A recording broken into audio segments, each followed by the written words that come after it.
Hello and welcome to episode 45 of the Spotlight Games podcast. Today we're going to be talking about our favorite games of years past, MultiVersus, Mario Kart's potential future courses, and the rest of this week's news. And we're doing that all with our friends from the JK Games podcast. I'm your host, Patrick. Joining me as always to my right is my sweet dumpster boy, my co-host, Cayman Darty. Cayman, how are you?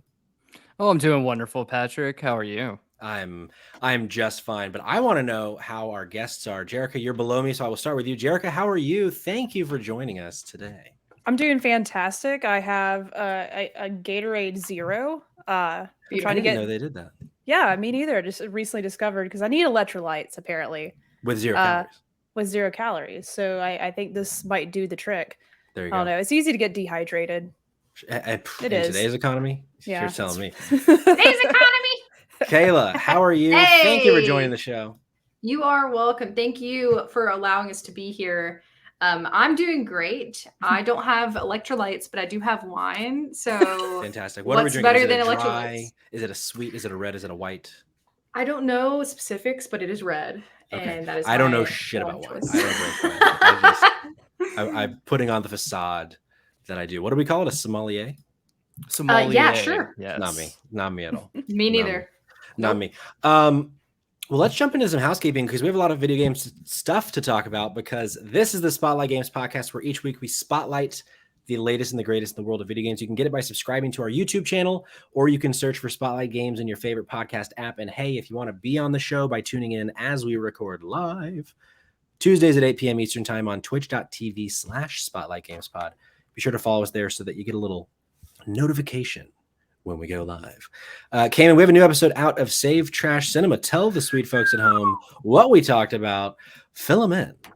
Oh, yeah. So on this week's episode of Save Trash Cinema, the podcast where exploitation and exploration comes together, we have the director, the creator, the everythinger from the Cockface Killer series, Jason Mathern. Look at Jerica's face. Cool. Yeah. So yeah, we got good old Jason, and we talk all things about the Cockface Killer, and we get some answers. And let me tell you, none of the answers are the ones you want to hear. Yeah, but the ones that you need to hear. I wasn't on this episode. I still don't understand what a Cockface Killer is. Frankly, I'm scared to learn when I listen. I'll give you a little teaser. What he explains it as when I asked him to pitch it, I was like, just tell okay, pitch it to someone. Say if you met a random stranger on the street, how would you pitch Cockface Killer? And he said, well, first I wouldn't, because that's a conversation no one wants to have. And then he said, but if I guess I had to, I would say it's kind of like a slasher, but also fuck you.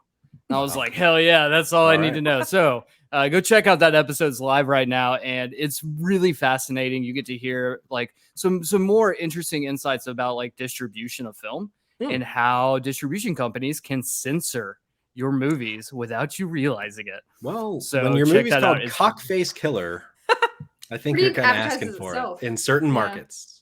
It's very interesting. I know it's a great interview. I really think people are going to enjoy it. That's awesome. We're joined by a couple friends in the chat. We got Terry. Howdy, friends. Howdy, Terry. We got John. Hi, John. How we doing? Is that an eggplant? You naughty boy.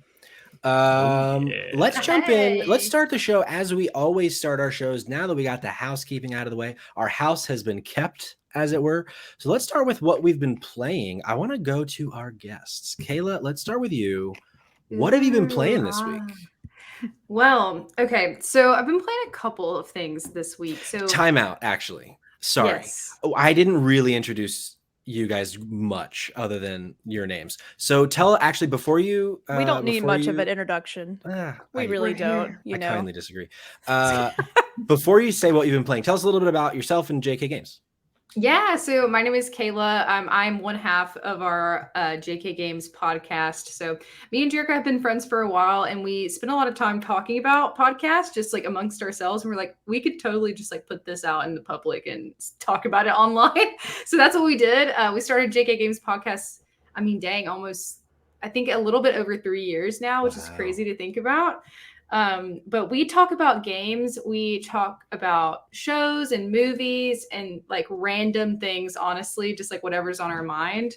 But we try to do it in terms that are accessible for everyone. So like you can be the like day one, never like owned a console, just bought your first thing, entry level gamer, or you can be like top tier. I don't know if you would want to listen to us if you were top tier, but like the goal is to be a range for everyone, no matter your knowledge base. So that's kind of who we are over at JK Games.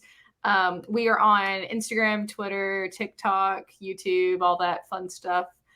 We do live shows. We try to do bi-weekly. Our schedule is not super regular, but that's just how we roll. If you turn on notifications, we usually post in advance before we go live, though.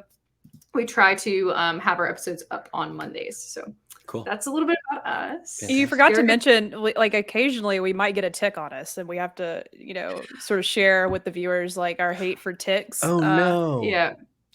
Oh my! Jarek has a fear. Jarek has a really intense fear. Huge fear of ticks, and I've actually have never had a tick on me until this year. And it was at work where we're not around any kind of like grass or trees or anything like that. And funny enough, Kayla also had a tick on her from the same place in the same week. Yeah. So we don't know if it's definitely not a coincidence. I think this is corporate. Like someone's coming.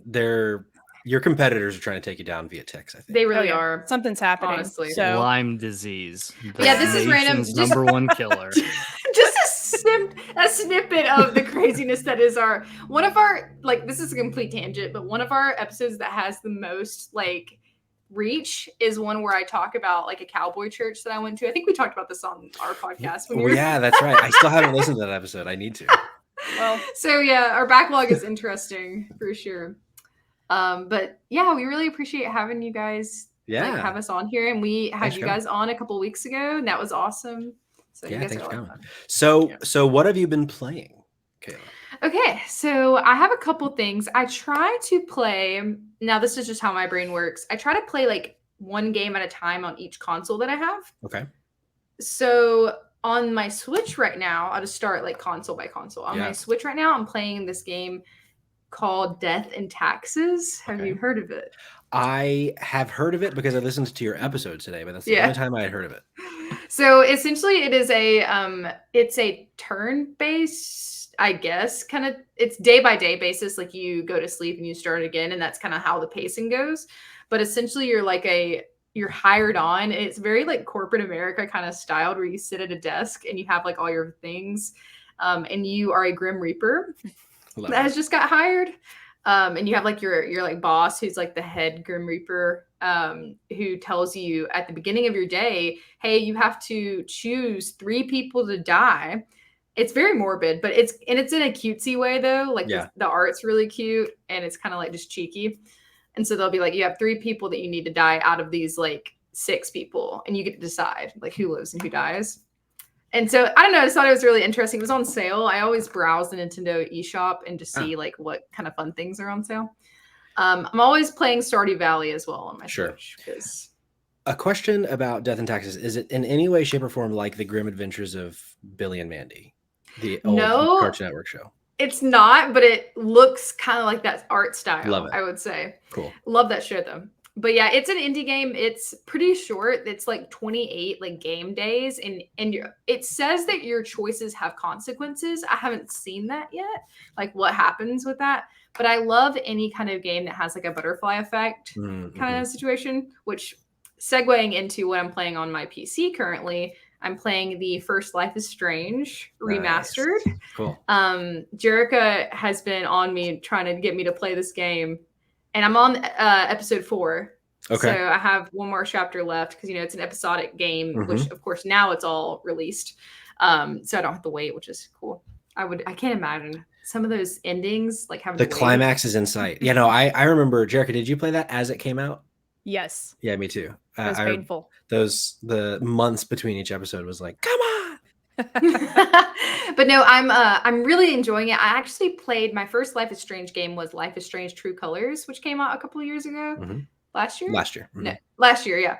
And I loved it. I was like, wow, I love this style of game. And Jerick was like, play the first one, which the remasters were coming soon. So the remasters just came out earlier this year. Oh yeah, that's right. That's right. Yeah.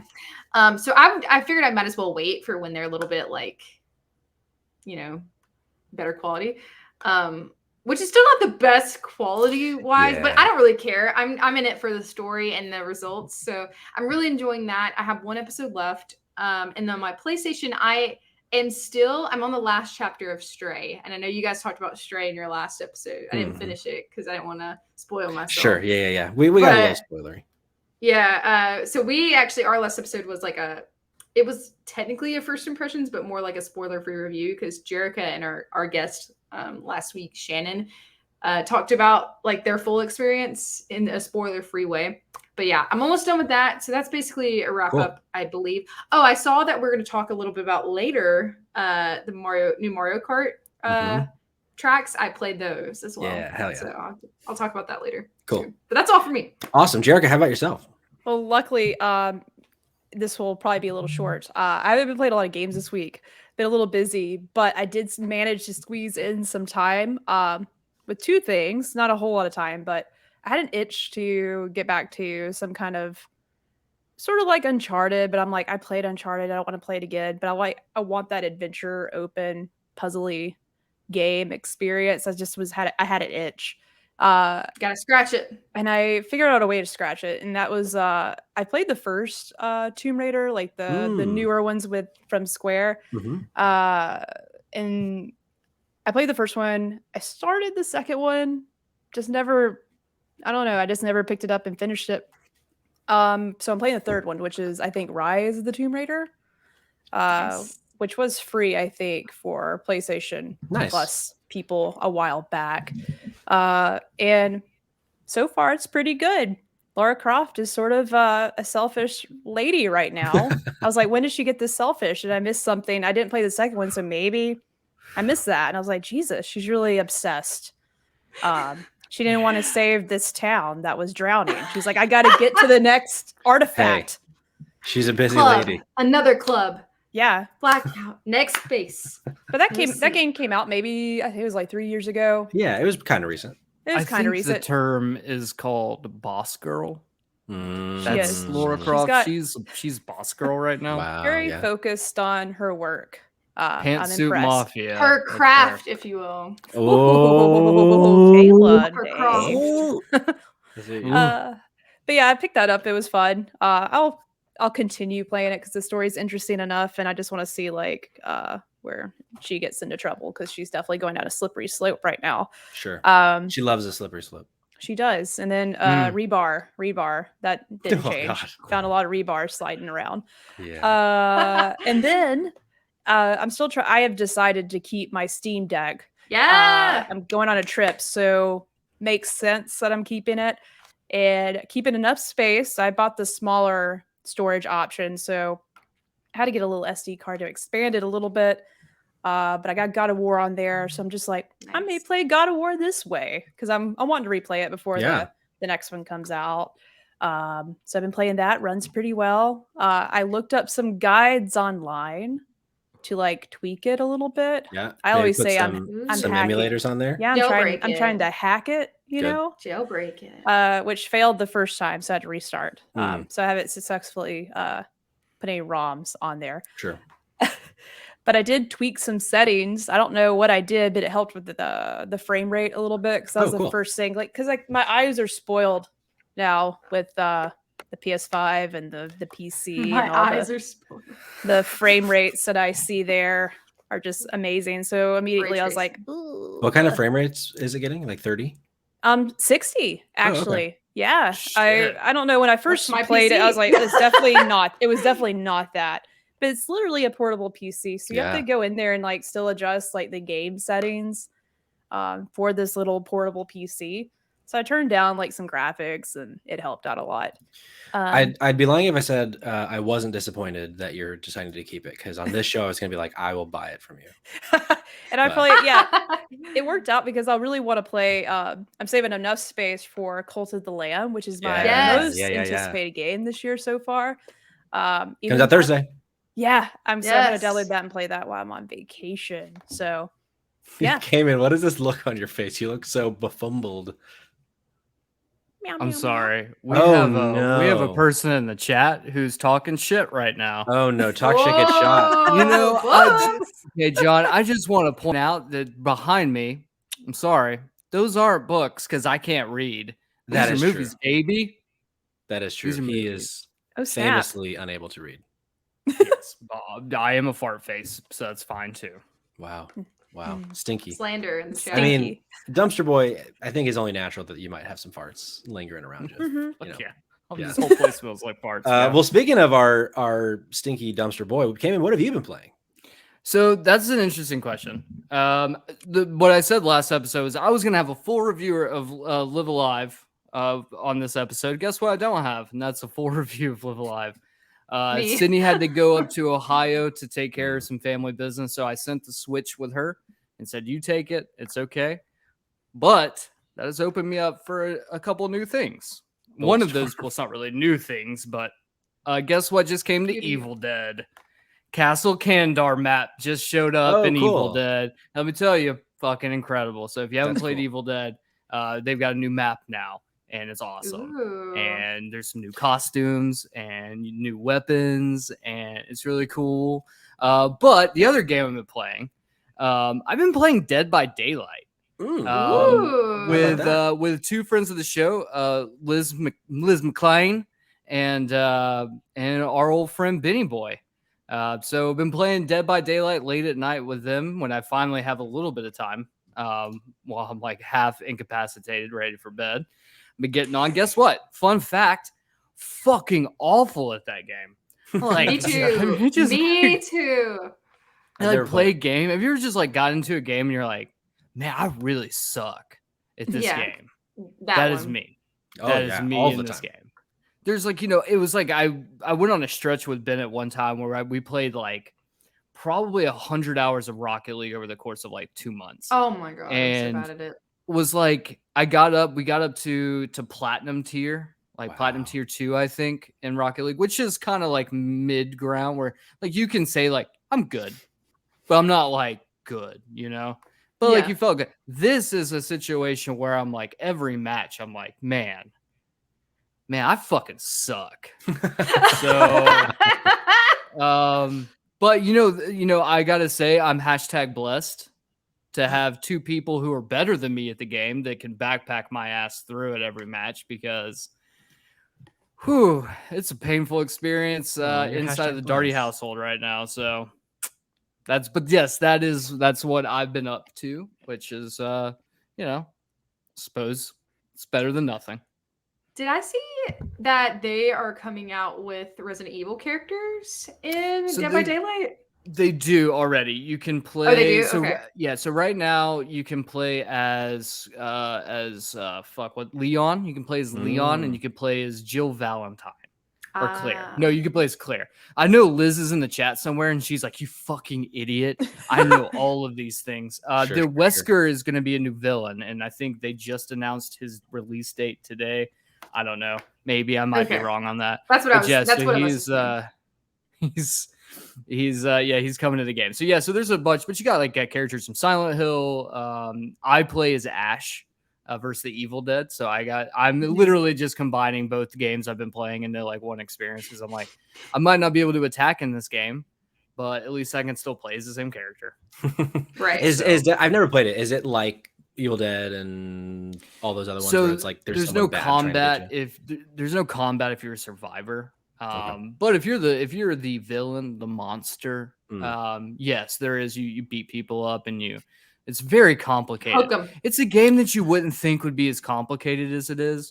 And then every time I'm in a match, they're all saying words that I have no clue what it means. They're like, Cayman, go get that totem. I'm like, what? What does that even mean? They're like, Cayman, what are you sacrificing for? What offering are you bringing? I'm like, I don't know. My body? Like, I don't. What do you want of me? Yep. Like, what do you want of me?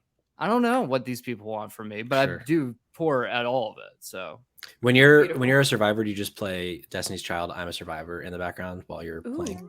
I would, but you have to turn the volume up really loud because this big mechanic in the game is being able to hear. And so not as good. Now, Evil Dead, you can just turn the fucking music off entirely and you can blast whatever you Taylor want. Swift album you want. Songs like Survivor by Destiny's Child. Yeah. Let us know in the chat what you've been playing. I've been playing, because John just mentioned, I've been playing MultiVersus, which if you listen to the show, you know that I'm not normally a multiplayer boy, I never really played Smash, but something about this game, man, I am kind of hooked on this game. It's really fun, but yeah, I still haven't, as John mentions, not because I have a social life. I don't have much of that. I just haven't played yet with you, but we need to. But it's a lot of fun. Has anyone else here played MultiVersus at all?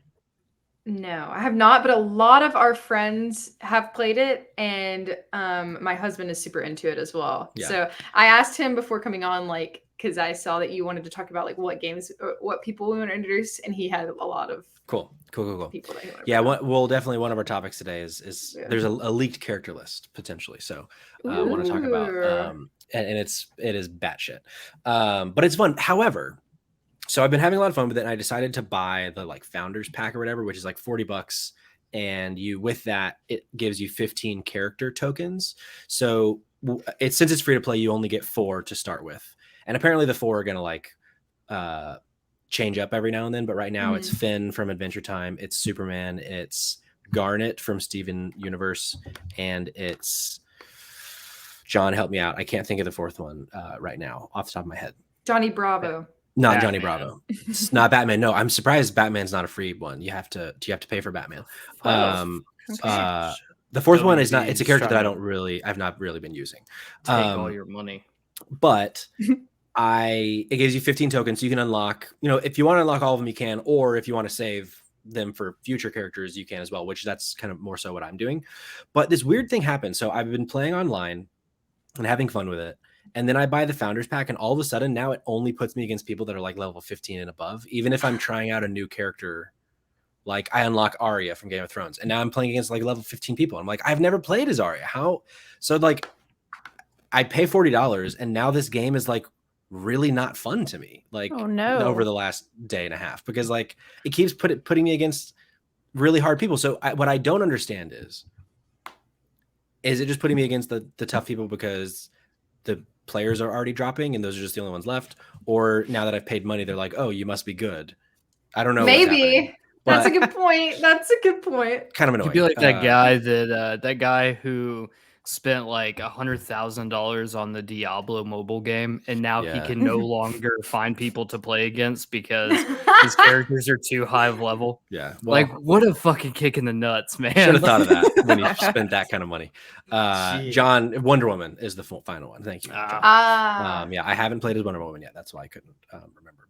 And then also, which we'll talk a little bit about later, similar to Kayla, I'm like way back in on Mario Kart 8. Actually, John, that's the reason I've not been having a social life. I was like, oh, I'm really having fun with MultiVersus, but now I'm re-obsessed with Mario Kart 8. So John, okay, so John noticed the same thing. Difficulty ramped up after the first few days. So maybe that's just like a thing, but I was having so much fun because I'm not good at fighting games. I'm not either. And I was having fun. Like I was kind of winning sometimes, but now I like cannot win to save my life. So, but yeah, so that's what I've been playing. But why don't we jump into the news? We have a few stories to talk about before we get to our big topic of the show. So let's start out with our first. This one is a little bit of a quick one, but we've talked about Beyond Good and Evil the last couple weeks. So I figured let's come back to Beyond Good and Evil one more time because Casey David Muir-Taylor from IGN is reporting apparently they finally found their lead writer, which is a little odd. So Casey David writes, it's been several years since Beyond Good and Evil 2 was officially announced. After a lack of news for quite some time, there's finally a new development for the long-awaited game.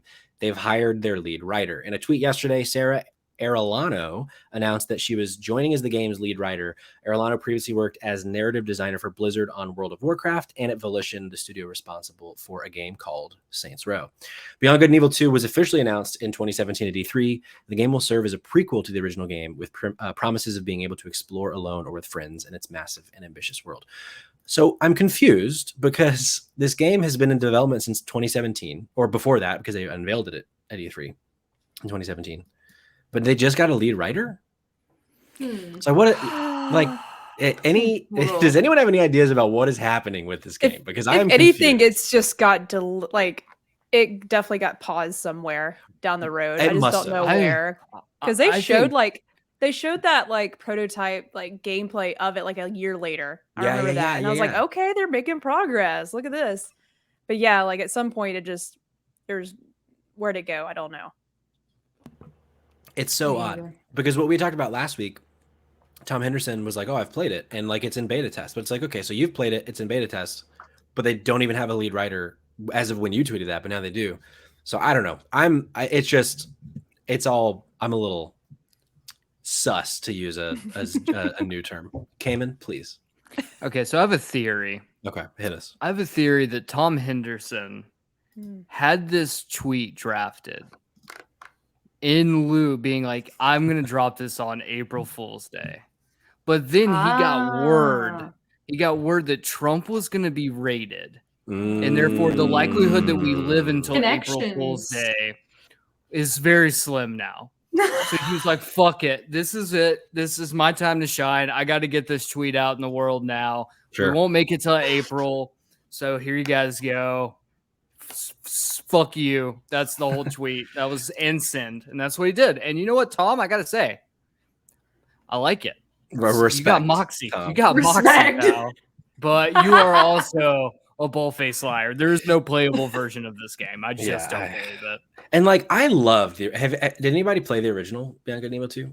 I Or did not. Bianca Nemo 1? Yeah, I played a little bit of it because I was a Yeah. little bit younger when it was a thing. So Yeah. I never finished it. It was fun. While what I remember, it was pretty Yeah, fun, and I was yeah. always wanted to like revisit it. I'm like, oh, nice. And then the trailer Yeah, was pretty kick ass, and It never probably saw doesn't anything hold else. up as much today, I would think, but I remember playing it shortly after it came out back then on GameCube, and I remember loving it then. But Oh, so like, I'm GameCube. interested in a new one, but I don't know. Seems a little fishy, a little sus. Sus. Something that's not sus, according to reviews, is 2 Point Campus. And we have a 2 Point expert on the show today, so definitely want to hear Kayla's thoughts. But we have a little reviews roundup. I have one from IGN, one from Nintendo Life. It's getting very good reviews. So Liana Hafer, if I'm mispronouncing that, I apologize, Liana. 8 out of 10 from IGN. When it comes right down to it, 2 Point Campus is a deep and rewarding management game. And what matters most here, I'm trying to do two things at once. Patrick, what are you doing? And what matters most here, growing my college, hiring and training faculty, adding new courses, spiffing up my dorms, and watching my grades and profits soar in the sandbox mode is addicting enough that I could keep at it for dozens of hours more, even after having put in almost 40 hours for this review. The art style and quirky humor don't really do it for me most of the time, but they're usually not actively obnoxious. And eventually I sort of just tune them out. At the end of the semester, I'd pass 2 Point Campus with a solid B+. A little collegiate humor there from Liana. So Cute. for the sake of time, I'm just going to say Nintendo Life gave it a 9 out of 10. They were very pleased. But Kayla, you had mentioned today on Twitter that you loved their previous game, 2 Point Hospital. Mm-hmm. So where's your head at? Is this a game that you want to play? Tell us a little bit about the 2 Point games. Yeah, so I would definitely not call myself an expert, but I have I have put a good amount of hours into 2 Point Hospital. I just like that previous review said, I think it is super quirky and like it's just very different. And I love when a game can like use that kind of humor but still rope you in and still like be something you can sink like hundreds of hours into if you choose to. Sure. This is definitely my type of game. I love a good sim game or a good like management style game, especially when it's something like not as common, like not just your standard like life sim, which is I'd still really enjoy that also. But like 2 Point Hospital, you are literally building like a hospital from the ground up, and you manage not only like the interior of the hospital, but you're running things like detailed down into like treating people and like making sure you have doctors like doing the correct things for folks.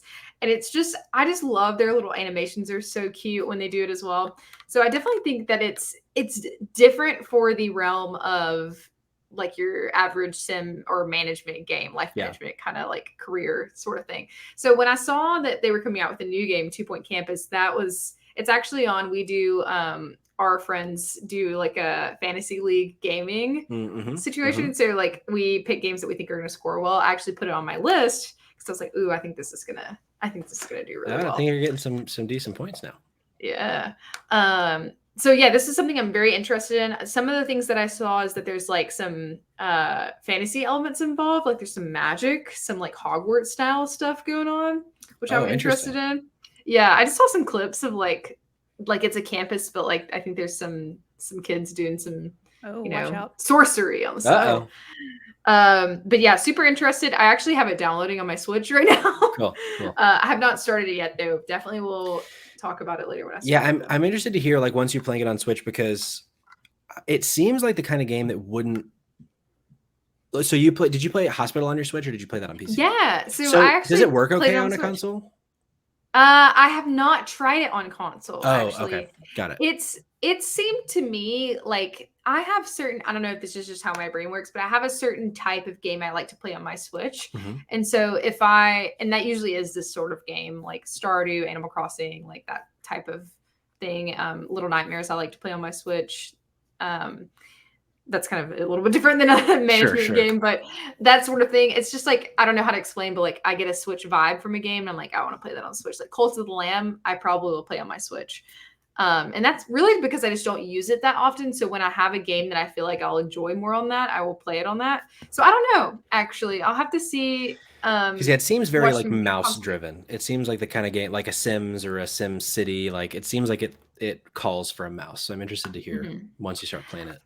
I will say 2 Point Hospital was very user friendly on the Switch. Okay. There wasn't really a situation that happened where I felt like, oh, this would be better if I was playing on console or PC. So. Well, good. Yeah. Fantastic. Anyone else on today's panel interested in 2 Point Campus? I don't know. The characters remind me of like Wallace and Gromit. Am yes. I onto something? Good pull. Yeah. Claymation, baby. Cool.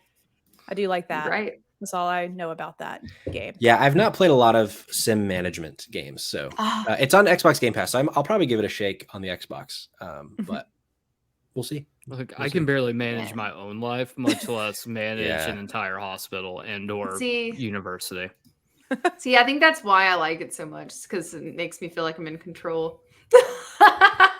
Sure, that's fair. Sure. That's fair. I mean, you are playing a game right now where you are the Grim Reaper choosing who dies, so that actually sounds. You dope, see the though. connection here? No, it's really fun. It was like $1 on the eShop when I bought it. Yeah, so. You've convinced me to play it. So, something that doesn't need to be convinced to be played for me is Mario Kart 8 because I'm already re-obsessed. But there is some fun there was some data mining happening. There was some sleuths out there that pulled some stuff.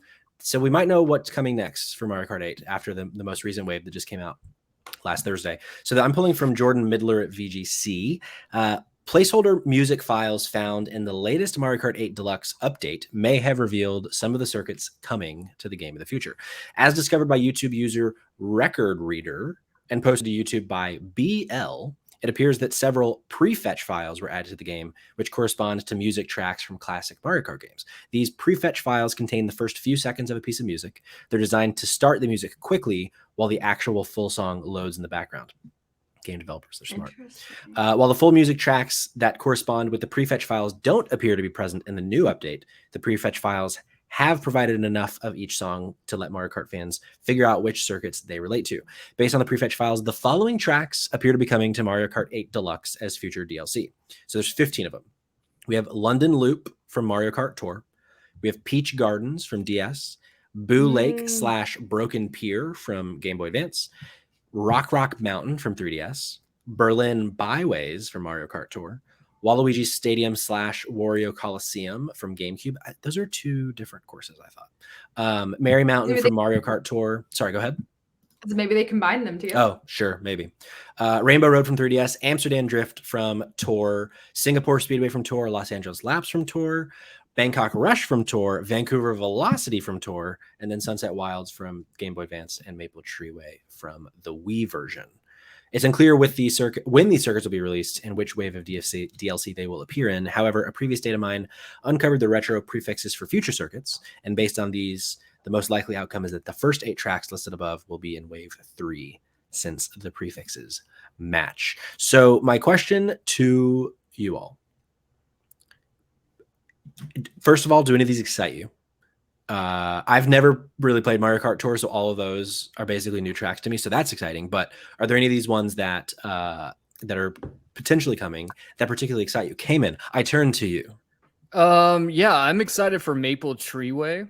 That was one of my favorites on the Wii version, and I'm also a huge fan of Waluigi Stadium and Wario Coliseum. I love my Wario, my Waluigi, my dirty boys. I love those guys. But yeah, no, I mean, look, it's Mario Kart. I don't really care what you throw at me. Just keep things coming. I want more characters. I think I've said that last week. Just want more characters. Sure. But what I will say is what I do want is for there to be like a Grand Champions Cup that is just nothing but every single Rainbow Road course Ooh, in one cup. Just fucking do us dirty. Give us the hardest one. Tear us apart. Friends, get our friends together and then just go off on a whole cup of Rainbow Roads. Really test our mettle. That's what I want. I love that idea. I actually today I played a little bit of the N64 one on the Switch, and I played the Rainbow Road on N64. First of all, I forgot how fucking long that course is. Yeah, each lap is like 3 minutes, and it's so I forgot also how hard it is. So yeah, I would love that. Kayla, Jerica, do any of these? Kayla, I know you're big on Mario Kart. Jerica, I'm not sure of your history with the franchise, but do any of these speak to you, or is any of this exciting for you? Peach Gardens. Yeah. No, I don't know what any of them look like, so I have to say no. I apologize. No, please. If I was gonna guess, whatever Kayla said. Great. I like her taste. I've also, speaking of, I had mentioned I'd never played Tour. I've never played any of the handhelds either because I never had a DS. So those are also basically new courses for me. So there's a lot of new stuff here for me. So that is exciting. Cool. Mario Kart on the DS is probably one of the top best tier, Mario Karts. S tier, yeah? S tier. It's fucking incredible. That's what I played a lot of mine on. I will say also in this last release, because the last tracks released fairly soon, like not too long ago, right? Yeah, it was like Thursday of last week. Yeah, so Waluigi Pinball, Mm-hmm. love Waluigi Pinball. That's a really good one from this last release. But yeah, Peach I had Gardens, never played that one, so love that one. Mm-hmm. So Peach Gardens, is it like a what's cool about it? Just that it's in the garden. I don't know. I just think it's cute. Sure. I remember this one, so I looked it up to make sure I remembered it correctly, and most of my time with Mario Kart was also on my DS or my GameCube. Okay. Spent a lot of time on that. So this map from the DS I remember pretty distinctly. And it's just like, it's Peach themed. I really like there's some cool buildings that you go through. But I do think like Waluigi Pinball was definitely my favorite from this last release because it's pretty unique. Like you're literally in a pinball machine. And so I did also remember that one I think that one's from DS. Yeah, I think so. It's definitely one of the handhelds because I'd never played it. Yeah, I want them to do more of the unique ones like that. Mm-hmm.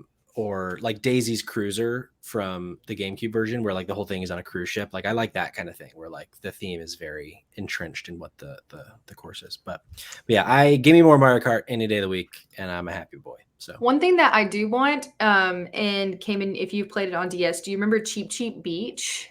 Oh, of course, yeah. I want Cheap Cheap Beach, or is that in there already? I don't so Cheap Cheap Beach actually is on Mario Kart 8. Yeah. Really? I played it today actually, but I on that same thread, Koopa Troopa Beach. They probably just don't want too many beaches from the N64 version. Like I would love that one, but yeah, Cheap Cheap Beach. It's a son of a bitch. I guess I've never played it's that. Fun, though. Yeah, it's on it's on one of the first couple ones from like when it first released, I think. Okay, I missed that one. Yeah, but yeah. Anyway, so yeah, Mario Kart 8. Hopefully, some of this, if not all of this, is true because for me, it's a lot of new shit. So, let's talk MultiVersus. Okay. Because this is about to get weird. Because there's some of these characters coming to this game is insane. So I'm pulling from Sean Martin at PC Gamer. For those of you who might not be aware, MultiVersus, it's like a Smash clone, Super Smash Brothers clone. And it pulls from characters from the WB universe. So that's Cartoon Network, that's HBO, and everything that they own.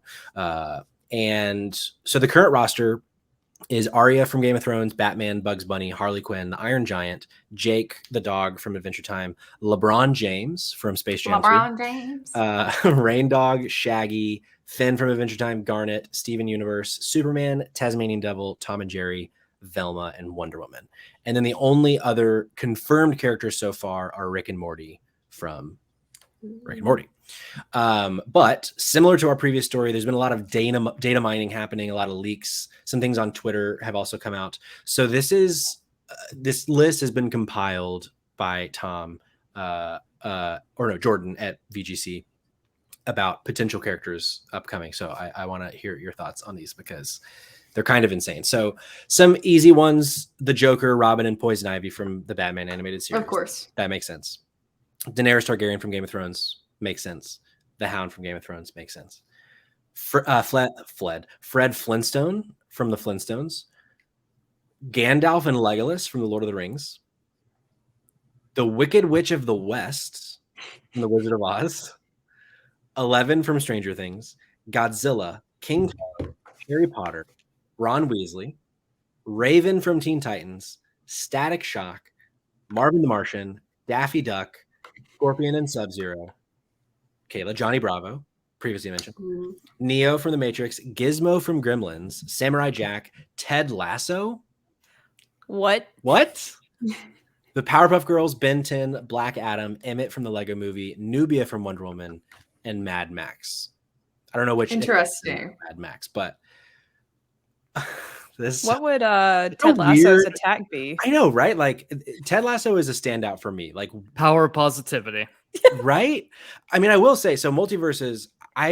Since I don't play Smash, this might be something that characters in Smash do. But Tom and Jerry in MultiVersus is so interesting and cool and kind of genius to me. So the premise of their characters, since it's a duo, the whole thing is Tom is just trying to catch and hit Jerry, but he always misses. And so you as the other players just get hit in the crossfire of him trying to get Jerry, that's pretty fun. Which is so fun. And so like cool. There are a few characters have like really unique things like that.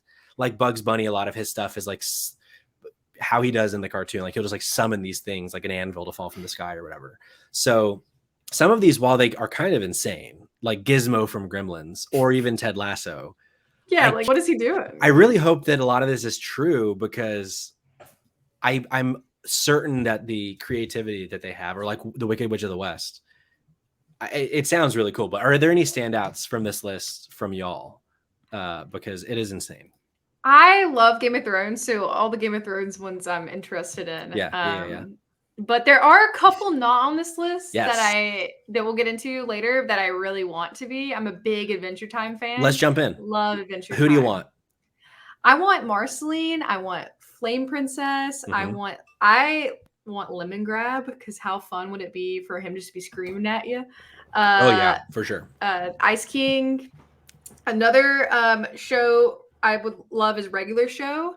So I would love Mordecai and Rigby. Did you guys ever watch Regular Show? I don't know that I know Regular Show. Oh, so it's similar to Adventure Times, Cartoon Network. Oh, I recognize it. Did not have as long of a run. It's like I forget what he is, really some sort of bird. But both of those shows kind of in the same vein, similar. But I love Adventure Time, so I want all the Adventure Time characters for sure. I've not played this game though, but it is intriguing to me, and this is why I don't really like fighting games normally. Sure. Because I feel like it's the reason why I normally don't like them is because there's not really a super diverse outcome. Like it's either you win, you lose, or that sort of thing. But from what I understand, you can get character improvements in this game. Is that right? Like you level up your characters. Mm-hmm. I like that kind of progression system. I think that's cool. I did play the only other fighting game I played and that I enjoyed was like the Injustice games. I like those. But yeah, that's pretty much all I have as far as experience. Yeah, I love the idea of bringing more Adventure Time characters. My favorite Adventure Time character is BMO. Yes, I didn't even think about him. But like with BMO is kind of already in the game because Finn, one of his special moves, his down special is he like opens up this store and like based on how many coins he's accrued, he can unlock one of three things, and the most expensive one is BMO. I don't really understand still, even though I've been playing most as Finn, I don't understand what BMO does. Yeah, I'm thinking since BMO is already with Finn, probably not going to see BMO. That's a good point. Character. But Jericho, what about you? Any standouts or any characters that you hope to see that aren't on this list? So far, the roster is so diverse, and to be honest, I don't know where where this could come from. I don't know where to pull from. Sure. I don't know where everything's. I know WB, but I'm like, They own so much. there's a lot. Yeah. It's wild. So I feel like I can just like think of something random and it could be in there. Like, I don't know. The main E.T. Cheetah, Give me the Cheeto's E.T. cat, like the cheetah. Ooh, Could he be in it? Cheetah I don't the know, cheetah? but I would love that. I would like for that guy to come back. He used to be in a lot of games. Can you imagine if they bring in all the foods too, like Tony the Tiger? Pepsi Man. I loved all the food games when I was little, like on my Sega. They were so cool. Yeah. So, but basically, it's the main ones are Cartoon Network and HBO. But then there's more than that. Like if we use the HBO Max app, like are Miyazaki characters fair game? Maybe. I don't know. I mean, since Last of Us coming to HBO, is there any gray area there? Could we see? I mean, I would think so. Ellie or Joel showing up? That would be dope. That would be dope. That would be dope. Cayman. That's Jerica's pick for sure. I'm kind of scared to ask you this question. So I just want to quickly say there was at one point on Twitter there was fan art. So I don't think this will actually happen, but there was fan art of Walter White and Gus Fring from Breaking Bad, and I just think that would be kind of insane. And then also Tony Soprano. Come on. Oh yeah. Give him some prosciutto, some of course. Yeah. A gabagool. The little gabagool. Yeah, that'd be amazing. And then Animaniacs have to be coming. I'm surprised they are. Yeah. There's no world in which we don't get Animaniacs in this game. So I think that's probably an easy one. But Cayman, break all our hearts with whatever you've come to the show. What are you talking about? I've got perfect. Don't break our hearts. Scare us. Okay, good. I'll start with the scary one then. Reagan from The Exorcist is owned by WB. Sure. And I'm thinking just pea soup vomit is like the special. It just would be fucking awesome. Yeah. Also, your head can spin, so you can pretty much like attack at any point from any angle. You don't have to turn. Just your head just goes. You can do whatever. My next one is Free Willy. It just takes up half the screen. It just lays there. Yeah. It just lays there. It just lays there. Look, it's a beached whale, guys. Okay, what do you expect it's gonna do? Sure. Maybe it just is a tank, and it just every once in a while it just spurts out some water, and all it has to do is roll over. It'll knock him off the stage. Yeah, that you just flop back and or out of the little hole. Now I have that like Michael Jackson song. And the last one I have, song. The last one I had on my list is Poison Ivy. No, wait, sorry, no. The plant? No, sorry. I was thinking of, Ivy from the 1992 erotic thriller Poison Ivy, played by Drew Barrymore. Yep. And her special is that she tries to fuck everyone's dad. Sure. Yeah. Hey, beautiful. So, it happens. Oh no. It's Ellie happened to better some watch of out. us. I think, which it's going to get worse in the next segment. Oh boy. Cool. I'm scared. Some from the chat. We have this is a first time chatter that I know of. I don't recognize you, X-Arc Hamero. Welcome to the show. Thank you for joining. George Jetson would be cool, especially since this is his birth year. He was born a few days ago. Also, welcome into the world. Ted Lasso could send in Roy Kent to wreck and yell at everyone. That's good. Let's see. Shocked they added Neo, Mad Max, and Harry Potter characters from John. I'm specifically shocked about the Harry Potter characters. Yeah, they could do more with that for sure. Yeah. Hagrid coming in there. The Hangover is also WB. We could get the characters from The Hangover. That is true. I want to see more. I want to see more HBO characters. Give me Logan Roy from Succession.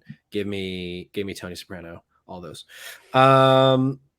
So to kind of merge this topic with a story from this week, it was announced, or no, actually it wasn't announced. It was leaked. The theme of the day is leak.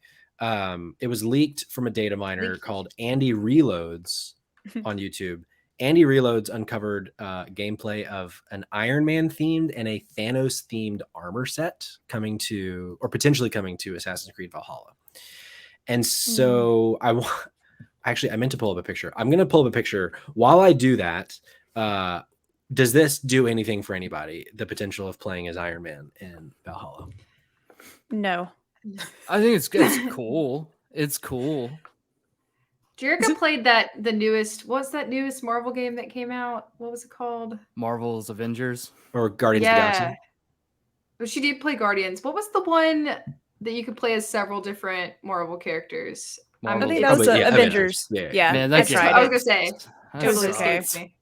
I was such a But- champion for that game too, because like the story is really good and is entertaining for like the 10 hours.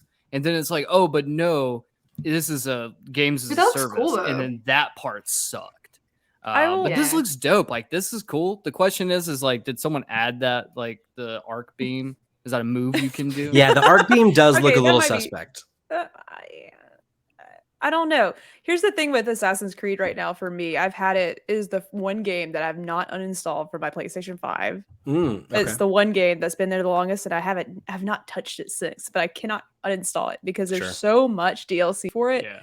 This is just one of those things like it looked when I said no without any excitement, I didn't mean to be a hater on it. I'm just like, I don't know when I'm gonna get back to this game. There's Yeah. so much stuff. You played a lot though, didn't you? I did. I went back and played a little DLC when they had Cassandra from Oh, cool. Oh yeah. I forgot that Origins? other Oh, time. no. Yes. Odyssey. Yeah. Odyssey.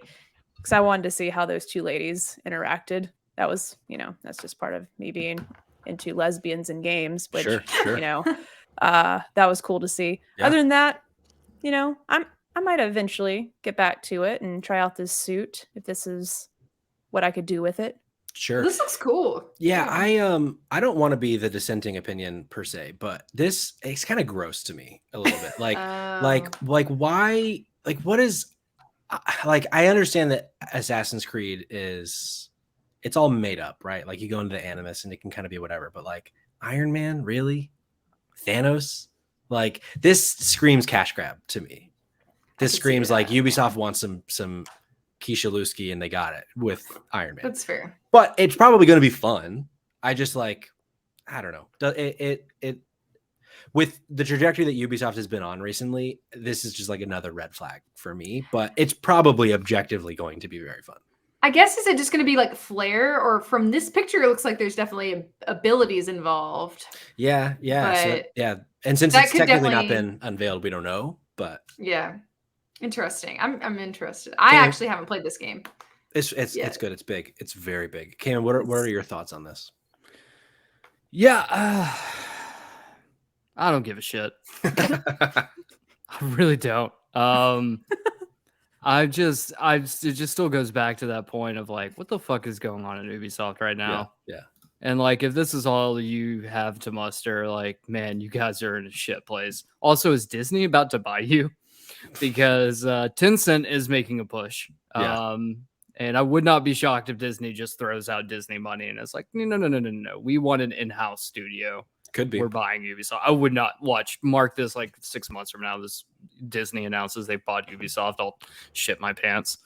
Because they're already making an Avatar game. So it's like they already got ties with Disney. Like honestly, I wouldn't be shocked if that That's actually true. happens. That's true. You brought up Patrick, like games that we want to see like IP merges from. Yeah. And so I had a long think over it. Okay. And I don't know if you guys know this, but Dead by Daylight just released a dating sim. No, You can date the monsters. It's only on Steam. Ooh. I'm scared. So I got thinking, and I was like, what about a Super Mario World dating sim? Okay. Oh, I'm sold. So hear me out, right? Okay. You can date the women, or you can date Mhm. the boys. Okay. You can get a little stroke of Luigi's mustache, Oh boy. Mm. He said Or- stroke and I got scared. or you can find out what's inside of Birdo's hole. And let me tell you guys, there's something lurking in that thing. I don't know what's in there, and I don't know what you want to put in there, but it's just a Okay. dating sim. You're gonna I find feel out at the end. violated. That's the grand prize. I feel Yeah. violated. I feel disrespected on Jerica's behalf of into it. Berto. Oh no, yeah, I'm always if there's a hole, I'll put something in it. I try. Hey. Me and See? Jerica had a whole conversation on our podcast once about like what is Mario. Like we had to phone a friend. Like sexually is like no. What Yes. was Jerica? Oh, we what don't was the know. question? Is What he a was it? human? Because he's like a New Donk City, and like he's standing next to a human, Oh. like a normal sized human, and he's Oh sort my of God. Is he Whoa, fuck. is he human or Okay, this whole episode just got derailed. Whatever the next topic is done because this is can't Mario? go away. It's just weird What seeing, is Mario? seeing him stand next to Oh this my God, woman. Mario. I mean, then Um, again, if you put fucking Tony Soprano next to another human being, he doesn't look like a human. True, you're not So, wrong. So maybe It's I'm all just that being rude. prosciutto and Maybe I'm the just being gabagool. I don't. But he does have odd proportions. I haven't seen a human look like Mario. I mean, I don't think. If they're look at Oh, him, yeah. look up at the Oh, humans, you fucking know. cookies. But then again, those might not even be humans. I don't know. Yeah. Oh, You're bringing that's up. a- This is. Perspective. Whoa. Philosophy. I I feel am like we genuinely just having a moment right now. we just entered into a Christopher Nolan film. Like, this is it. Mhm. Next topic of the next collab we do together is like, what is Mario? What is you know? Mario? Mhm. Yeah. Wow, A deep dissection. I'm so moved For- right now. So now the question is can you date it? Yeah. Because Okay, we've yeah. addressed that Continue your Mario's spiel, not yeah. a human being. He So does could you seem date Mario? Like, is He- that against the laws? no. When he's in New Yeah. Donk City, it does look like he does enjoy being around the other humans. So I mean, there's definitely an attraction there. I don't know Yeah. about you guys, but my Mario is just always When looking you- up at him. Like, Yep. When ooh. you Yep. say attraction, are you talking like physical attraction or he's a zoo attraction? Both. But simultaneously, I It think makes it's both. it's reminiscent of Howard the Duck. Yeah, very similar. Similar thing, situation. It's Yep. just- he doesn't belong here. Or there. Was Could there you just any other imagine- features? Could you just imagine you dating guys are just at work one day, you're just doing your jobs, everything's normal, and then some fucking creature walks in, you're like, Mario? A realistic looking Mario just comes in with, the whole getup. Like, what do you do? I don't know to hug or say it's cute. It's sort of cute. So I Do I want just to immediately pet just it. try to kiss him? I don't know. To tie it into when y'all were on our podcast, Chris Pratt, what's he gonna look like? Is it gonna Whoa. be like who knows? Is it gonna be Chris Pratt with a mustache? Is it gonna be like what's it gonna be? Like, I do love the idea if they just cut out him and just make him small to be Mario. yeah. Have you That would guys be caught great. up on what we do in the shadows? Yeah.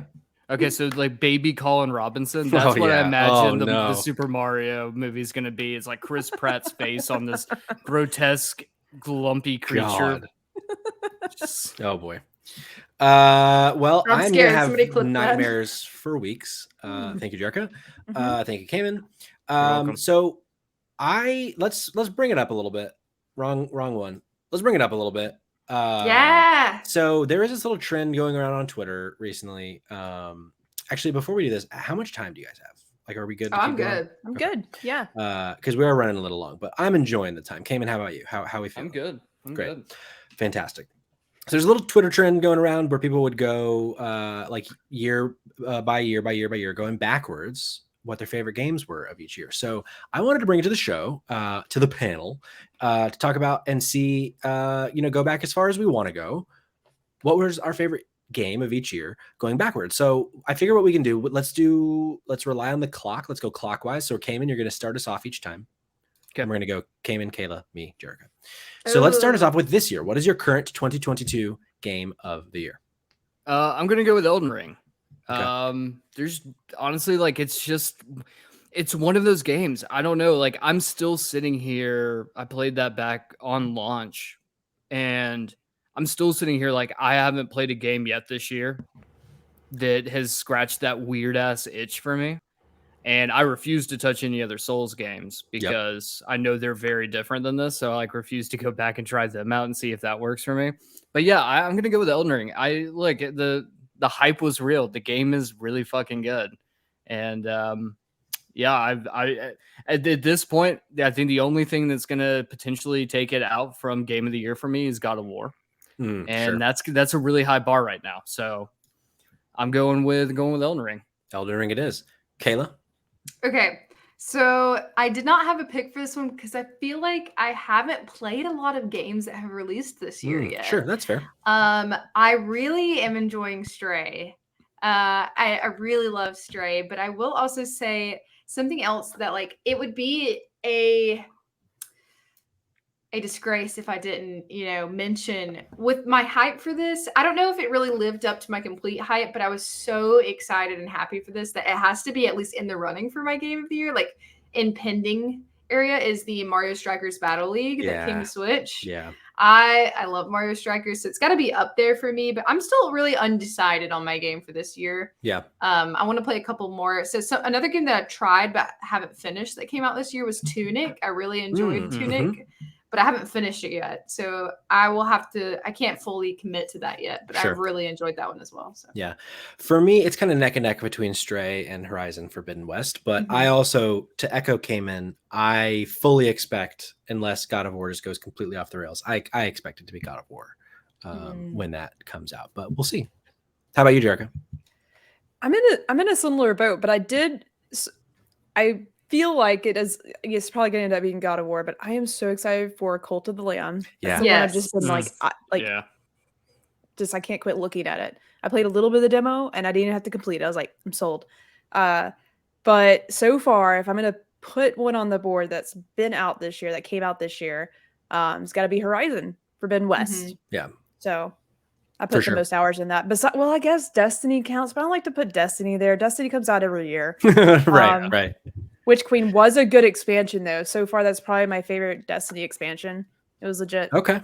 I've actually never played Destiny. Cayman, once upon a time, was a big Destiny boy. But speaking of Cayman pulled together each year's Metacritic highest rated. So that's going to be our 5th edition to each year. So 2022, Cayman matches with Metacritic with Elden Ring at a 96.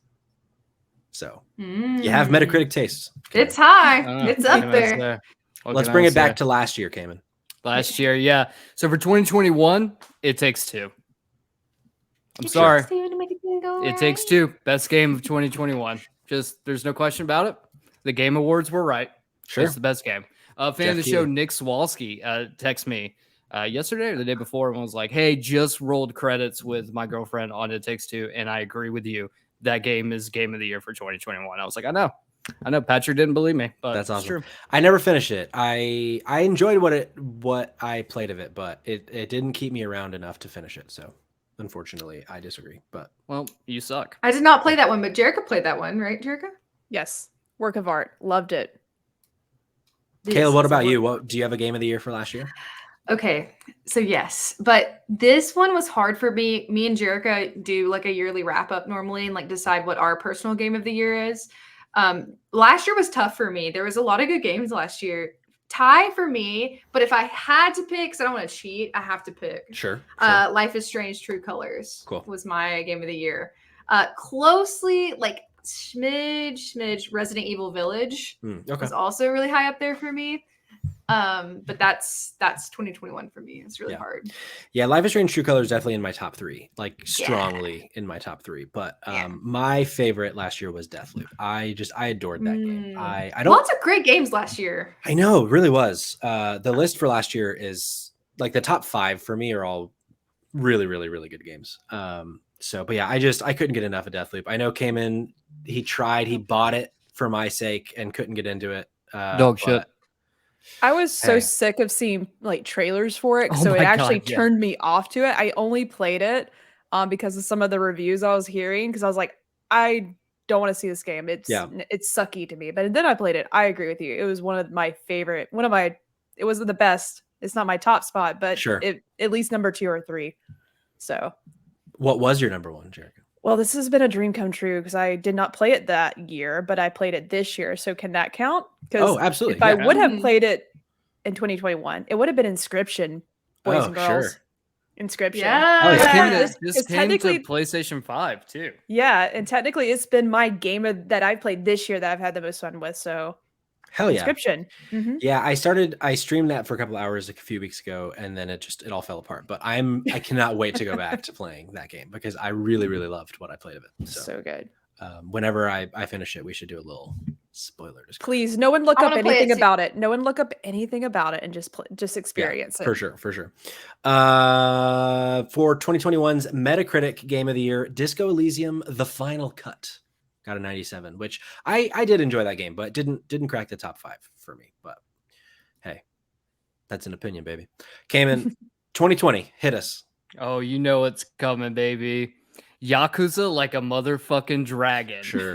This I'm still shocked game, they got away with that title. this game is one of the greatest games ever made. It is arguably one of the greatest games ever made. It is one of the best JRPGs ever made. I just cannot rave enough or try to convince enough people to play this game. It is so fucking good. And I feel like no one's played it because they're like, oh God, Yakuza? Like, aren't there 7 games? And you're like, yeah. And you're like, well, then do I need to start at the beginning? Absolutely not. You start at Like a Dragon.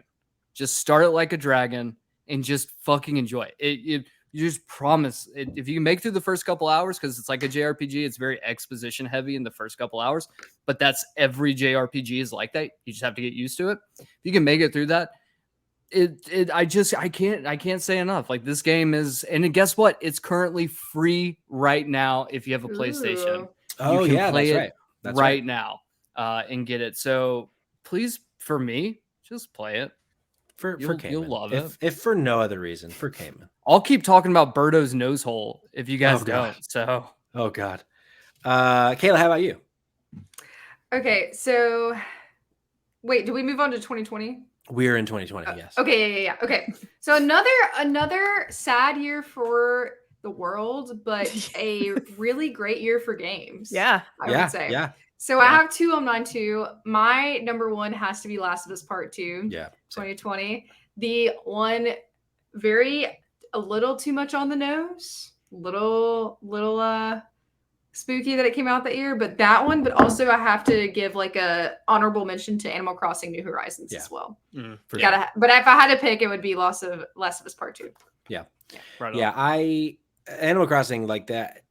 I will look back on 2020's Animal Crossing craze, like when I am on my deathbed, because it was such a special, like, everyone needed Animal Crossing so much when it came out. Like, perfect. It was very timely. 100%. Yeah. For me, it is Last of Us Part 2, which is my one of my 2 favorite games of all time. The other one being The Last of Us. So I'm a slut for The Last of Us. You're a slut for a lot of things, but We are too. Stop We have a lot Stop of content. For Stop Last of Us. Jerica, how about you? Yeah, another slut here for The Last Yeah. of Us Part 2. Sluts, They're in the room. yay! Um, Sluts but- unite. Do you want to mention Doom Eternal? Sluts unite. Was probably my runner-up. Had a lot Okay. of fun with Doom Eternal. Cayman's a Doom boy. I do It's like fine. Doom. You're right. Doom's good. For 2020, Metacritic Persona 5 Royal, which I've still not played Royal. I played OG So good. Persona 5, but I still haven't played So Royal. good. I look forward to it. I want to quickly catch up. John has been sharing his in the chat. So Oh, hell for 2021, he said It Takes Two. So he's on Oh, your yeah, side, Cayman. John. Thank And you then- for not being a jerk this time around. For 2020, he said Ori and the Will of the Wisps, hands down, with story, music, and improvement in Ooh. gameplay from the first game. So agree there. Really good game. How about 2019, Cayman? 2019 for me, The Division 2. Ubisoft, Sure. what the fuck are you doing? Release what the Division hell? 3 today. Let's go, baby. I'm done. You guys So know good. it. Division 2. Incredible game. Well, instead, you're going to be getting an Avatar game, Cayman, and you're gonna like it. Yeah, You're gonna sit down. You're gonna go to your room. You're gonna like it. No. Kayla, how about you? So 2019 for me was definitely Control. I did not play Control in 2019. I played it last year. Mhm. But if we're going by release order, definitely Control. It's a super unique experience. It's very immersive. I love the music. I love the gameplay. The Jerica, I think it was Jerica who said this, but like one of the last sequences is one of my favorite like video game sequences of all time. So good. And the music paired with the gameplay, I just love the like heavy metal. Oh my gosh, Yeah. so good. I similarly in 2019, Control was not my game of the year because it didn't run super great when it first came out on PS4. Oh, But okay. when they released it on PS5, it runs like a dream, and so it is now become my game of the year. But Right. back then, if you'd asked me this question 3 years ago, it would have been Resident Evil 2, like by a landslide. I So love good. that game. I like Resident Evil, but Resident Evil is never like top tier for me. I've always enjoyed the games, but something about Resident Evil 2 just like really, I feel like it kind of took it to the next level for me. And I couldn't stop playing that game that year. I played it multiple times. So that kind of a tie, but ultimately I would say Control for me too. How about you, Jerica? I have to pick Death Stranding. It's only because did I have Yeah? the most fun playing it? Not really. Really? But yeah, it's The a hype bunch of level was unreal. the hype level was unreal, and I have to support my dude Kojima Sure. because I do love a weird game and somebody that's willing to take risks. So I Yeah. love that part of it. It is one of those games that I have finished, and I shed a tear. It's Yeah. actually I sort of got some of the story enough to feel sad at the end. So yeah. But I Okay. can't talk to no one about it. Did anyone else? Did any of I y'all beat finished it, yeah. Okay, cool. But as of right now, I honestly couldn't tell you anything that happened in the story. 'Cause Exactly. a lot of it went Yeah, over me my head. neither. Sort of Yeah. forgot a lot of it. But I do I want to don't- play the director's cut version because I do too. I need to I've get heard back. that it adds Mhm. a good bit more. So I don't Yeah. like walking in real life. Yeah. I don't know Yeah. if I would like It's a walking lot in of a that. video game. yeah. That's a lot of My that. biggest issue that I had with that game was I felt like it was designed first for the walking part, and then I feel like toward the end, I'm sure this is not how it was, but I felt like toward the end of the development, they were like, wait, we need some sort of combat, and they just like added in all the combat stuff because that didn't vibe with me at all. Me I neither. wish it I was never just wanted the to walking. fight. I just wanted to run away. Yeah, like I found the fighting like oddly really really stressful because I felt like I was Mhm. never able to actually overcome it, but that was just me. For the critic choice of that year, Metacritic, Divinity Original Sin 2 at a 93, kind of a low Mhm. score for a best game of the year, but I've never played it, so I can't comment on that game. And then John in the chat, Fallen Order, Control, Goose Game. He's mentioned a couple. But yeah, Fallen Order. Yeah, that's up there for me. But yeah, 2019, a surprisingly strong year. But 2018 came in. Take it away. 2018 for me, Red Dead Redemption 2. Sure. It's just a good game. Above God of War. But yeah, there was some, like, don't get me wrong, like, You hate Kratos. I loved God of War, but there was something about the ending of Red Dead Redemption 2 that just hit so hard. Like that journey, because it was like for me to beat the game was almost 80 hours. Yeah. In-game time for me to roll credits. And by the time I got done, like that ending, dear God, that ending just fucking gut punch. Sure. And so if you can elicit that level of emotion from me, like it's very rare that a video game elicits an emotion like that for me. I think off the top of my head, really the only other time I can think that I've had that was probably The Last of Us 1 and 2. It's the only time I've ever been like that emotionally invested in a situation. But man, that ending, like you spent that much time with Arthur and then he gets sick and then you have to go through, obviously no spoilers, but like you have to go through that journey with him. Yeah. And at the same time, I played it while having the flu. And it just made it so much more real to me. Oh no. And so yeah, I don't know. I think the game's beautiful. I don't like it sucks. Like it feels like Rockstar just kind of gave up on it after it came out. Like sure there was online mode, but like it's kind of they were like, now. oh, a lot of people are still playing online. Yeah, but they were like, oh sure, but we can also just put all of our time into the money shark cards for Grand Theft Auto 5, and we're just going to put all our time there. And honestly, I don't think we'll ever see another Red Dead game. And that really sucks because that universe is really good. Yeah. So that's mine. R.I.P. Red Dead. How about you, Kayla? Okay, so I have to like correct myself really quick because I have a caveat. No. I totally forgot that 2019 is when Apex Legends released, and that is my game of the year for 2019. Okay. Because I love Apex Legends. It was something I literally played like nonstop the year it came out. Even though like the year it came out, it wasn't necessarily. It was also like a shadow drop, like not a lot of hype around it. Yeah, that's right. I remember that. And so I was like, ooh, what is this? And so that's something I still play to this day. So I can't forget that. But Control definitely for like the story and the like. I love the like psychological suspense. Anyways, moving on. We're not talking about 2019 anymore. We're talking about 2018. But I just thought about it. I was like, wait, what year did that come out?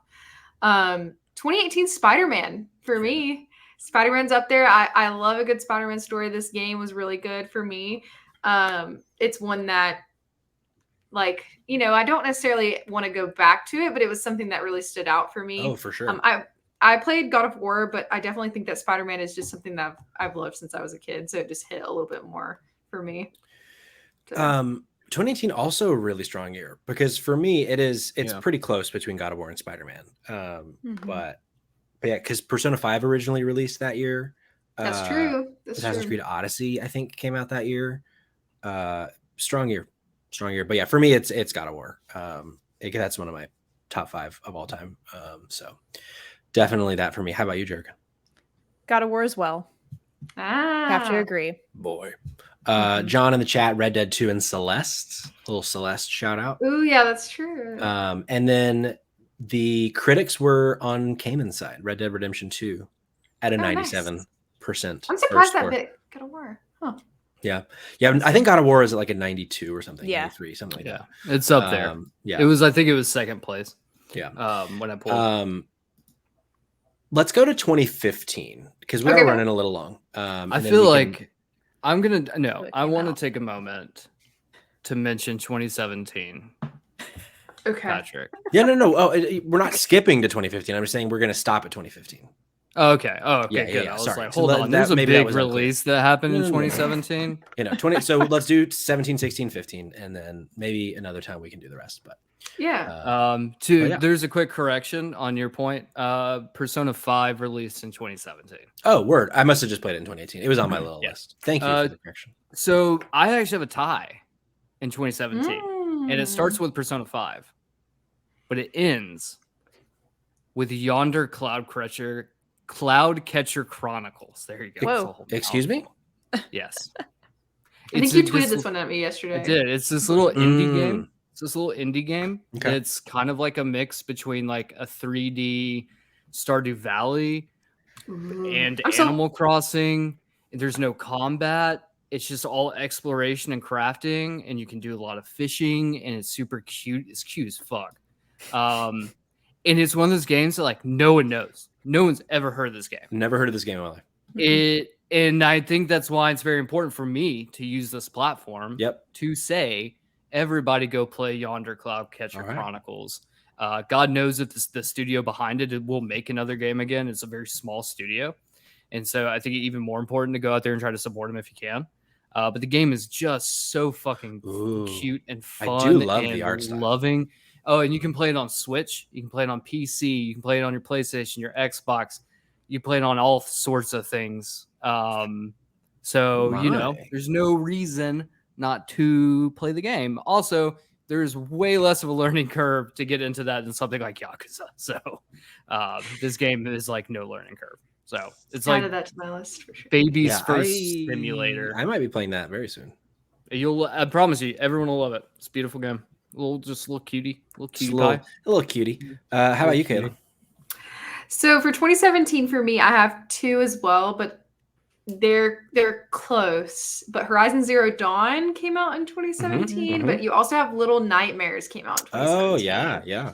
So I love Little Nightmares. That's another one. So I played. It's hard because Horizon Zero Dawn is probably like at the time, like in 2017 was my favorite. But I played Little Nightmares a year ago or 2, I believe, and I just love everything about it. So it's hard to pick there. But I love both of those. Yeah, I never played Little Nightmares. I need to play that. Good. Good. So similar to you, Kayla, at the time it was Horizon for me. I know Breath of the Wild is a lot of people's like favorite game ever, and it is up there for me. But Horizon was the standout for me. But a year later, I played What Remains of Edith Finch, and that is, I think, my favorite of that year. It's like such a unique and special game, and like the story is so powerful, and like when I had tweeted a lot of these out, I had said like if you're grieving for any reason right now, do not play this game. Yes, I've played it. I played it this year.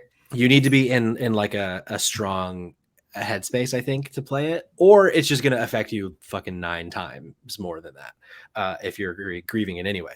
But it's really beautiful. It's the same folks who did what's the black and white game? Unfinished Swan. Unfinished Swan. Yeah. The Unfinished Swan, same folks. Who haven't played that one? It was made by the people who made Mad World. Stop. Not true. But yeah, and also Actually, Kayla, I would recommend, and I won't say why, I would recommend playing the Unfinished Swan before. Oh, wait, you said you've played it? I did play. Oh, you did? I Okay, did play okay. Edith Finch. If you've not played Edith Finch and you're interested and you've not played Unfinished Swan, I would say play Unfinished Swan first. But And if you still have a Nintendo Wii, go play Mad World after that. Yes, correct. I wish I still had my Wii. Dang. I know, right? Actually, I might have mine. Jerica, what about you? It's one of those years, like, it's sort of cool to go back and do this because you're like, at the time, maybe because it was like closer, or the games that come out near the end of the year sometimes for me just start to stand out as like my game of the year because it's like what I recently played. Yeah. So it's sort of cool to look at this list because I'm thinking back of like the thing I had the most fun playing, and that's the answer I'm going to give you. I cannot remember. I'm sure it's Horizon as well. Sure. But I remember having the most fun playing Resident Evil 7 Biohazard. Oh, sure. Because it was like that one. it was like the first little update to Resident Evil, like a new new way of playing it, like first person, different sort of not universe, but they took a step away from like the characters that we've known for a little while. Yeah. So have you ever played that in VR? Yes. Oh my God. I really enjoy being scared. Yeah. So I could do it all. I think I've said on the love show. Scary games. I think I've said on the show before. My wife and I tried playing that in VR. We lasted about 15 minutes. We It's were both like, intense. can't. No, this is way too much. Way too scary. For the critics that year, a game that I'm surprised none of us said. I would have expected at least one of us to say it. Legend of Zelda: Breath of the Wild was number one. I don't have a score though. I've still never played it. I enjoyed playing it. Oh, Yeah. sorry. You know, I played the shit out of it. I've put well over 100 hours into that game. But it just didn't make me cry like Edith Finch did. John in the chat, Hollow Knight, 2017. Oh, yeah, Another that's game I so still hard. haven't played. I've started it like can't. 6 times. And Yeah. I've never made it more than 5 minutes. And it's not because it's a bad game. I just, for Same. whatever reason, it just never grabs me in those first 5 minutes. And I'm like, I don't want to do something else. But I will play it. Cayman, take us to 2016. 2016, Uncharted 4, A Thief's End. Mhm. I just have a lot of really strong emotions tied to this game in particular in the series, which we won't have to get into, but thank you, Patrick. Have you seen the movie by chance? Oh my God. Great Yeah. film. Fucking hate you. You fucking jerk. You should watch it, Cayman. I'm done. Okay, we're moving on. Kayla, I'm quitting this podcast when this episode's done. Goodbye. All right, if either of you are looking, if one of to you join. want to take over from me, podcast needs a new actually, this time it'll be a dumpster gal. Dumpster woman incoming. Okay. 2016. I did not realize there was so many games I loved from this year, but there were actually. But if I had to think, like, really put myself in that headspace of like what I was playing and having the most fun with, was definitely Overwatch. Sure. Overwatch during this year, like, it really, I could not stop every single day. Like, I would get off work and immediately play Overwatch. Like, I was very like into, like, all of my friends were playing it and it was really enjoyable for me.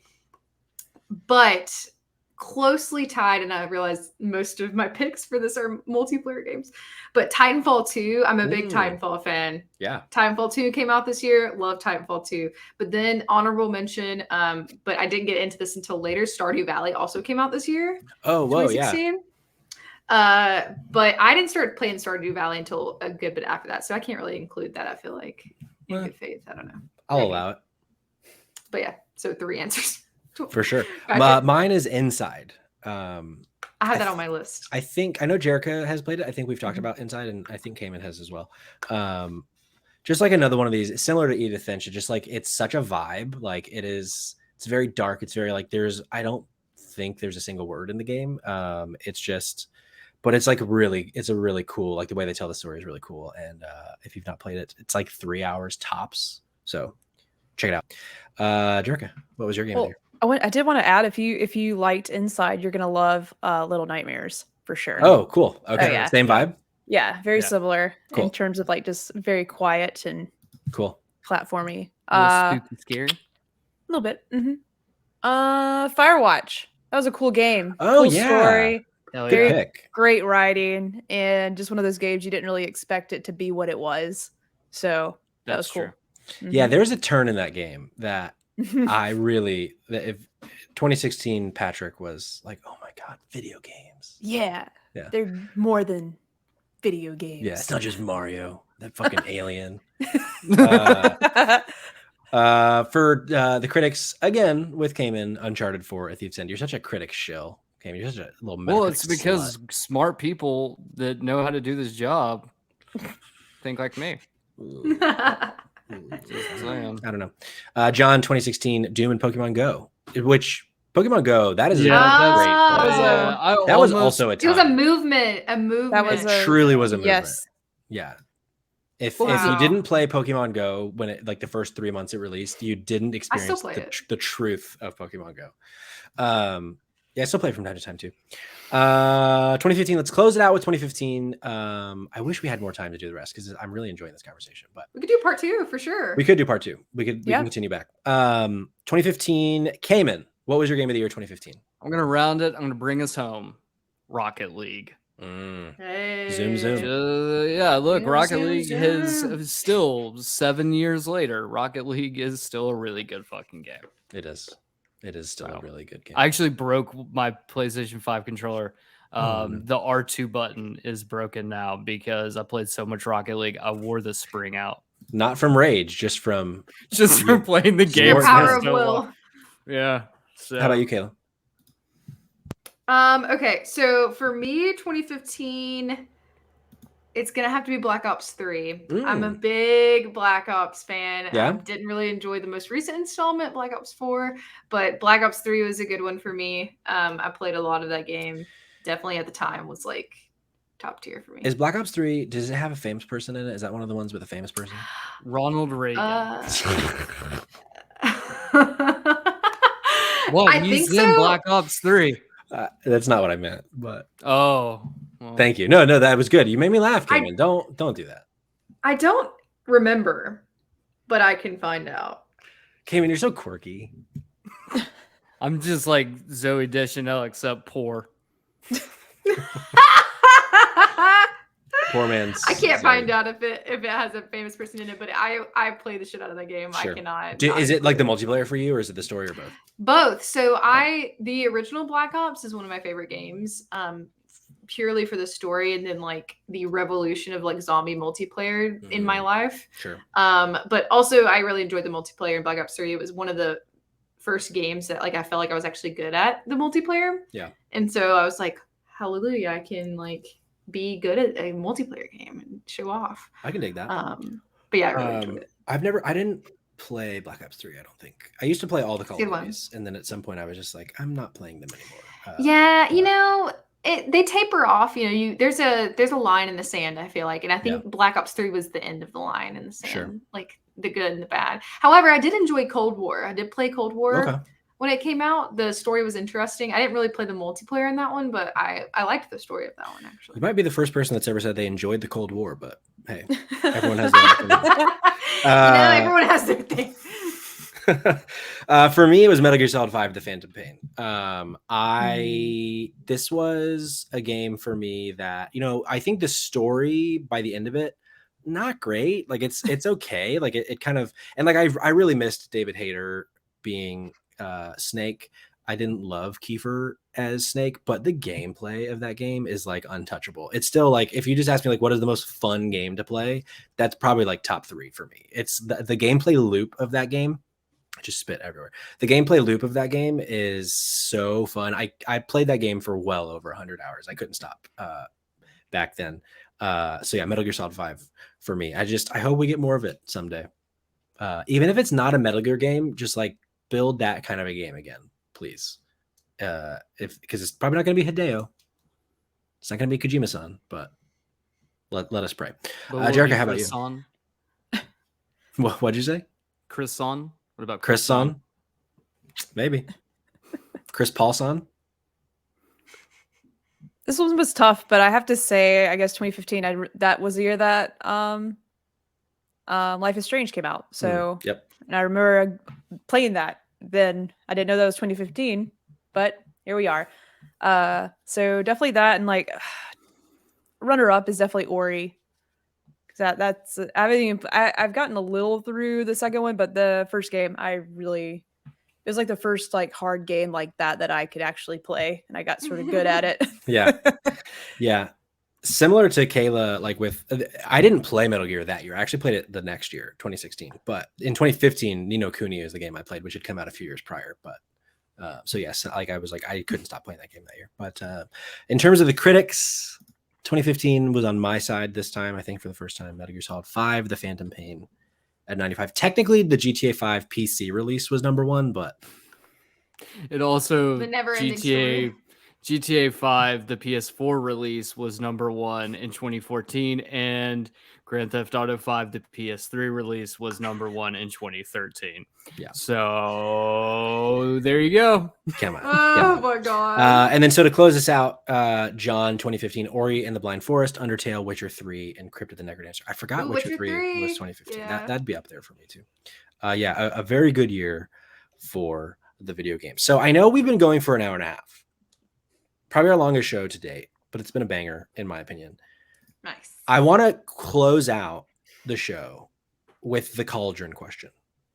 Oh, Because when we were on your episode, on your podcast, you asked us and we said that we would ask you on ours. We're going to close this out. We're going to update the calendar next week. We'll combine this week and next week. So this is how we're going to close the show. So Jerica, you might not have known this was happening. So I'll give you some time. So let's start with Kayla, since Kayla did know this was happening. I forgot to mention. Yes.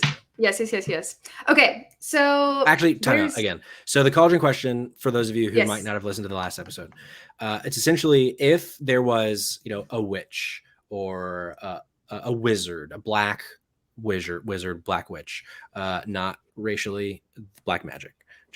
I just want to be clear. Thank you for the clarification, Patrick. I was very concerned there for a minute. I just wanted to let's be very clear here. And they were to summon you using a cauldron with their black magic. What would be the 5 ingredients used in this little potion situation, in this little brew that would summon you to the place?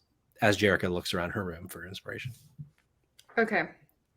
I'm kind of making some last minute edits to mine. Hey, I get it. Okay.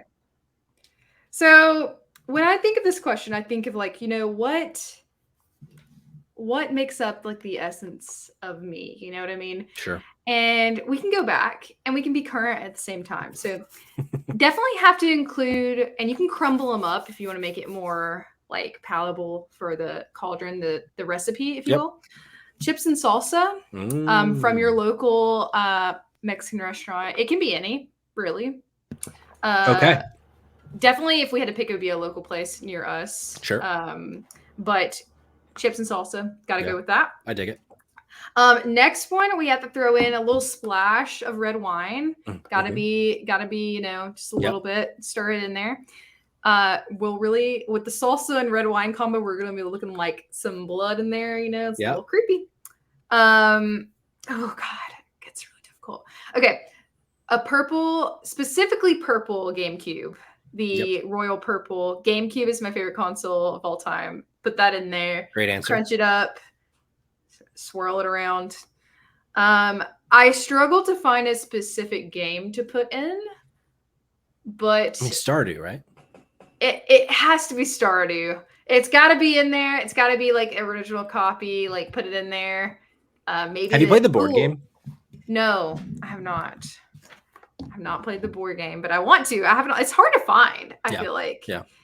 So got to put Stardew in there because it really captures the essence of my love for sim games. And I think you'll just have to know like to get me into summon, like there'll have to be a shooter game somewhere in there because that's also what I really enjoy. Sure. But for my last one, I really love reading, so I've got to put a battered, torn, worn Harry Potter Sorcerer's Stone in there. Okay. I gotta put that in there. Sorcerer's Stone. First press. Yeah. Yep.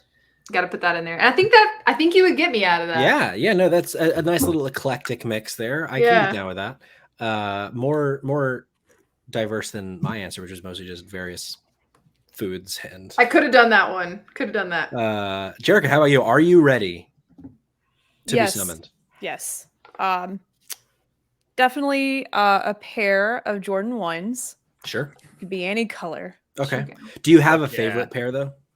That I obviously there's the Off-White brand if we really want to. I do collect sneakers. I would love to have an Off-White Jordan 1, the Chicago's, but that's like a $7,000 shoe now. Couldn't get that. But my current, like, out of the Jordan 1s that I own now, I have the Paris Saint-Germain. I did not say that right. I just tried to say it really fast, and it's a soccer team thing. But I do not care about the soccer over there. I just like the colors because they're pink and purple. Sure. And the check on the Jordan 1 is like it's the name is not coming to me, but it's shiny and almost metallic pink. It's cool. Yeah, these are nice. So yeah, a pair of Jordan 1s, any color you want, throw in there, you'll get me. My Commander Shepherd costume that's made entirely out of EVA foam, and I did not make it. This lady that wasn't wearing it anymore sold it to me. Nice. Little bit different sizing situation, so it fits a little larger in some places. Sure. You know what I'm saying? Everybody's different. But the boobs are protected, so good. Gotta have them protected. Yeah. But that costume, the whole costume, gotta toss it in there. A shredded chicken burrito from Taco Bell, which is now gone because they don't have shredded chicken. Ooh, it's gonna be hard to Very upsetting.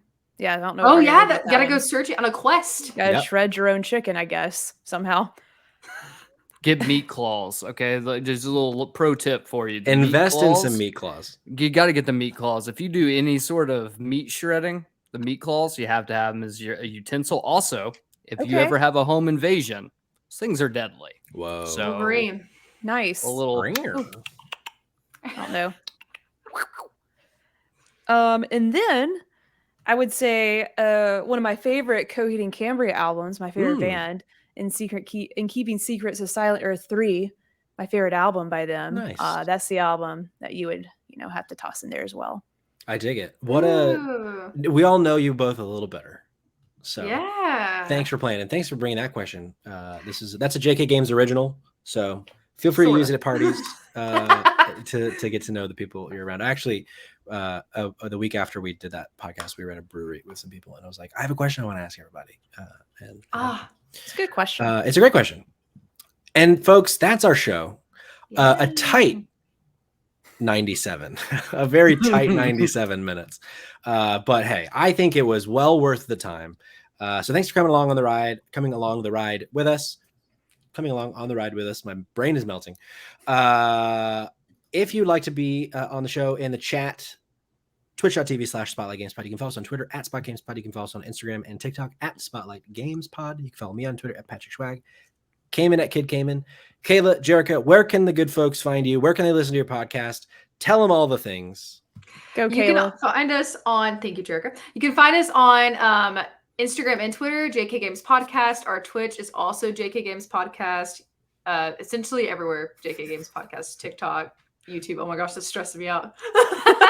JK Games Podcast on all platforms. Get us there. Well, this has been lovely. Thank you both for coming. Thank you, guys. We should definitely. Oh God, my stool just broke. That might be. Oh no. We should do this again. This is great. I won't keep you for nearly 2 hours next time. Hey, that's us every time. Sure. New episodes Thursday morning, 8 a.m. Eastern time, live 8 p.m. on Tuesdays Eastern time. Have a great Have a great rest of your week, and we'll catch you on the flip flop. Bye bye. Bye. Bring it back.